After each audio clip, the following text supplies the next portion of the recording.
In 2007, the classic rock band Foghat, remember them? They performed at the California Mid-State Fair in Paso Robles. Winemaker Steve Rasmussen was at that show, and he thought Foghat would be a great name for his next wine. Drummer Roger Earl agreed, but lending the band's name wasn't enough. Roger began learning everything he could, and in May of 2008, Foghat Cellars bottled its first wine. Now that wine is available in 38 states, including right here in California. For more, let's send it on out to Steve Paulson, who is joined by Roger Earl. Steve? You bet. Thank you very much. Roger Earl, drummer from Foghat. You guys just played Sausalito last night. You said it was a fabulous show. Yeah, it was terrific. The night before was a bit dodgy for everybody. They blew down a bunch of the tents. We had some nasty winds going on, but it was great. We had a great time. We met before, real quick. We met up in Santa Rosa. I know some members of Gamma, and they opened for a show you did there. And they were nice enough to let me backstage, and you looked up at me and you said, "Hi, I'm Roger Earl." And I said, "I know who you are. I'm the weatherman." And you go, "The weatherman?" So thanks for coming in. Let's talk about your wine. Now, Steve Rasmussen, a lot of people in the wine business know him. Santa Maria, Santa Barbara area? Right, yeah. How did this, Paso Robles. Paso Robles. How did this, did he approach you and say, "Hey, let's do a wine"? And you went, "What are you talking about?" About 8 years ago, we played the Mid-California State Fair down in Paso Robles, and Steve was in the audience. He was a big Foghat fan, and he emailed our manager about a week later, Linda. We only have women running our business. Get things done. It gets everything done right. No testosterone getting in the way. Anyway, he called up and said, "Would you be interested in making a wine?" So we started giggling and drooling and said, "Yes, please." But you have 2 Chardonnays, you have a Pinot and a Cab. Yeah. Now, what I want to show real quick is this Chardonnay is Monterey, so Monterey grapes. Monterey 2014. Yeah, here's what I want to show you. This is, you don't see this very often. 2010. A Chardonnay, usually you don't see something going back to 2010. It's got a deep color.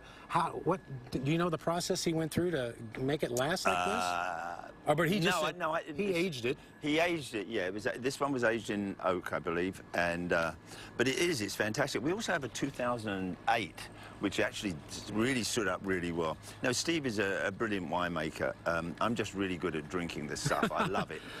Your first store to release your wine or carry your wine is right here in San Francisco, right? That's right. It's Golden Gate Wine Cellars.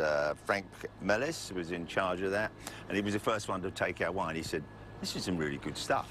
But you've also been written up in Wine Spectator. Now, come on, everybody knows that's like, you know, the holy grail to get written up in there. Yeah, apparently they like the wine, and well, like I said, Steve Rasmussen is a great winemaker, and he really knows what he's doing. And that when we first started doing it, I said that we didn't want to just lend our name to it. We wanted to make really, really good wines. And you can also you can join, there's a wine club. You have, what, the VIP and then the backstage of that, is that right? Backstage, yeah. Do you really get to drink with some of the members of the band if you join that?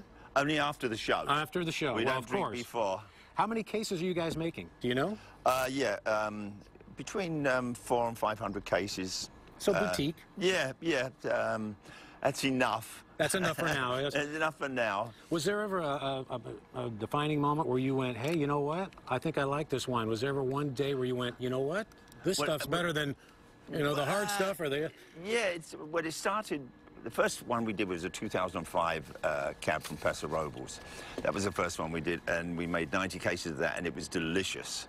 So that's when it started. All right, you ready? You know, Sammy Hagar's Rock and Roll Road Trip, he always does a couple rapid-fire questions. Are you ready? White wine or red wine? Both. Both. California or French? Oh, only California. Good answer. Gene Krupa or Buddy Rich? Both of them. Very good answer. Honey Hush or Drive and Wheel? Honey Hush, because I get to play real fast. All right, and here you go. Little Feat's Waiting for Columbus or the band's music from the Big Pink?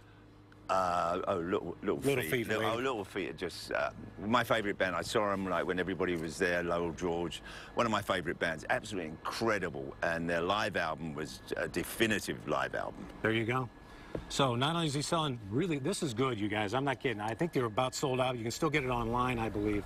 But if you like the Pinot, yeah, there you go. So back to you guys, Foghat, Roger Earl, and Foghat Wines. Nice. I don't think Steve's coming back. Thank you to both.